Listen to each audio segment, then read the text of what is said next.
पढ़ा था कि एंडोक्राइन हार्मोन रिलीज करता है, और अगर हम एक्सोक्राइन की बात करें तो एक्सोक्राइन एंजाइम्स रिलीज करता है। लेकिन अगर हम मिक्स्ड ग्लैंड की बात करें तो मिक्स्ड ग्लैंड में आपको मैंने बताया था कि हार्मोन प्लस एंजाइम्स रिलीज करता है। हार्मोन और एंजाइम्स एक तरीके का प्रोटीन होता है। ये सब हम बात पुराने वीडियो में कर चुके हैं। तो चलिए हम देखते हैं कि जो हमारा मिक्स्ड ग्लैंड में क्या आता है। तो मिक्स्ड ग्लैंड की हम अगर बात करें तो पेनक्रियाज आता है, जो कि हमारा अग्न्याशय है। ये आप सबको पता है कि पेनक्रियाज डाइजेशन प्रोसेस में बहुत हेल्प करता है। मतलब हमने ये डाइजेशन सिस्टम में भी पढ़ा हुआ था, पाचन तंत्र में भी ये बहुत ही महत्वपूर्ण भूमिका निभाता है पेनक्रियाज।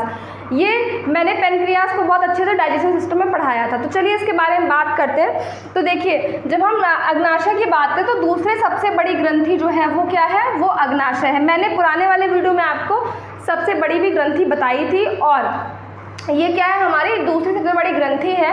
अब देखिए, जो पेनक्रियाज है ये कोशिका के गुच्छे से बना हुआ है।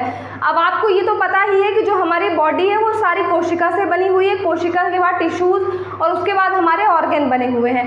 हालांकि इस वीडियो के बाद मैं कोशिश कर रही हूँ कि आपके लिए कोशिका का ही वीडियो लेकर के आऊँ और फिर उस पर ही हम पढ़ें और उस पर ही हम अपनी चीज़ों को कंप्लीट करें। तो देखिए, कोशिका से ही जब हमारी बॉडी बनी हुई तो पेनक्रियाज एक कोशिका का गुच्छा होता है।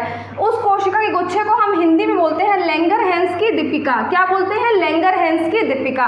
और अगर हम इंग्लिश में बोले तो आइसोलेट्स ऑफ लैंगरहैंस। क्या बोलते हैं? Isolates of Langerhans. अब यही मैंने आपको बताया था, अगर आपने मेरी पुरानी वीडियो देखी है, कि डाइजेशन सिस्टम में कि जब भी हम खाना जब हमारे पेट में आता है, आमाशय में आता है, तो पेनक्रियाज के द्वारा हार्मोन और एंजाइम्स दोनों रिलीज होता है। तो अब उस एंजाइम की बात करते हैं। देखिए, जो पेनक्रियाज जो एंजाइम्स रिलीज करता है वो मैंने आपसे इसके पहले भी बताया था कि लाइपेज, अमाइलेज एंड ट्रिप्सिन, जिसे अगर हम शॉर्ट फॉर्म में बोले तो देखिए लैट बोल सकते हैं, लैट, LAT। तो लाइपेज का हमने पहले भी बात किया था, हम आज भी बात करते हैं। देखिए, जो एमाइलेज होता है वो तो हमारा चोकर या मांड जो होता है उसको वो पचाता है। ट्रिप्सिन की अगर हमने बात की थी तो ट्रिप्सिन हमारा जो है वो प्रोटीन को पचाता है। और अगर हम लाइपेज की बात करते हैं तो ये क्या करता है, हमारे फैट को पचाता है। हमारे भोजन में जो फैट होता है ये उसको पचाने में मदद करता है।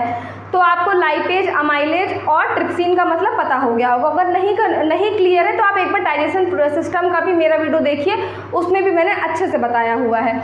तो ये जो एंजाइम रिलीज करता है उसको हम शॉर्ट फॉर्म में लैट बोले, lipase, amylase, trypsin. Lipase fat को पचाता है, अमाइलेज मांड या चोकर को पचाता है, और ट्रिप्सिन हमारा प्रोटीन को पचाता है। ठीक है, उसके बाद देखिए, अब हम हार्मोन की बात करते हैं कि पेनक्रियाज जो है, जो अग्न्याशय है हमारा, वो कौन सा हार्मोन रिलीज करता है। तो देखिए, ये 3 तरह का महत्वपूर्ण हार्मोन है। पहला होता है अल्फा सेल। क्या होता है? Alpha cell. अल्फा सेल क्या करता है?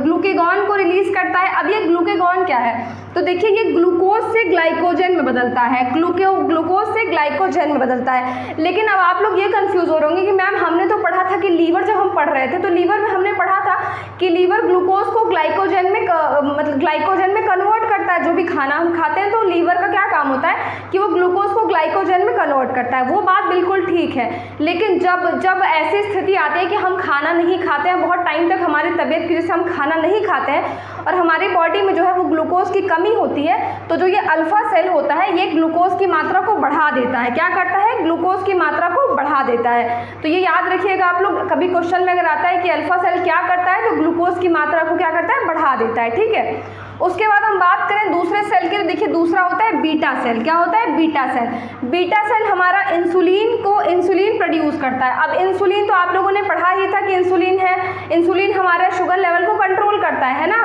तो इंसुलिन करता है, इंसुलिन क्या करता है? ग्लूकोज को घटाता है। अभी ऊपर क्या कर रहा था? बढ़ा रहा था। क्यों बढ़ा रहा था? बॉडी में ग्लूकोज की मात्रा कम होने पर बढ़ा रहा था। इंसुलिन क्या कर रहा है? घटा रहा है। अगर ये नहीं घटाएगा तो हमारी बॉडी में शुगर लेवल बहुत ज़्यादा बढ़ जाएगा, हमारी बॉडी में शुगर लेवल बढ़ जाएगा।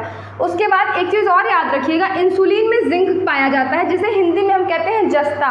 क्या पाया जाता है? जिंक पाया जाता है, जिसे हिंदी में हम कहते हैं जस्ता।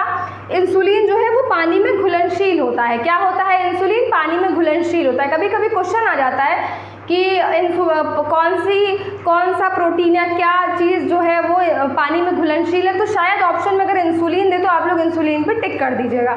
लास्ट हम अगर बात करें इसके गामा सेल की, तो देखिए गामा सेल क्या रिलीज करता है, तो गामा सेल सोमेटोस्टिन रिलीज करता है। क्या करता है, सोमेटोस्टिन रिलीज करता है, सोमेटोस्टिन रिलीज करता है। अब ये सोमेटोस्टिन जब रिलीज करता है तो इससे क्या होता है, तो देखिए इससे होता है कि हमारे पचे हुए भोजन से ऊर्जा बनाता है। क्या करता है, सोमेटोस्टिन क्या करता है, पचे हुए भोजन से हमारी ऊर्जा बनाता है, मतलब जो भी खाना हम खाते हैं उससे वो ऊर्जा में कन्वर्ट करता है। ये हमने बात भी की थी, ऊर्जा में कन्वर्ट करता है। अगर ये ऐसा ना करे तो अगर मान के चलिए कि हमारा अल्फा जो सेल है वो अच्छे से काम ना करे तो हमारी बॉडी में सोमेटोस्टिन नहीं बनेगा। जब सोमेटोस्टिन प्रोड्यूस नहीं होगा तो हम खाना खाएंगे, उसको एनर्जी में वो बदलेगा ही नहीं, कन्वर्ट ही नहीं करेगा, तो हमें बहुत ज़्यादा वीकनेस फील होगी, या तो हमारी बॉडी जो है वो हेल्दी नहीं होगी, हम अनहेल्दी रहेंगे। तो ये चीज़ें आपको याद रखनी है कि गामा सेल सोमेटोस्टिन रिलीज करता है जो पचे हुए भोजन से ऊर्जा बनाता है। ठीक है, तो देखिए हमने ये मिक्स्ड ग्लैंड को अच्छे से पढ़ लिया, हमने इसके पुराने वीडियो में एंडोक्राइन ग्लैंड भी पढ़ लिया, और मैंने आपको ग्लैंड अच्छे से पढ़ा दिया। 8-9 वीडियो में आपको मैंने ग्लैंड अच्छे से पढ़ा दिया। नेक्स्ट हमारा जो वीडियो होगा वो या तो हम सेल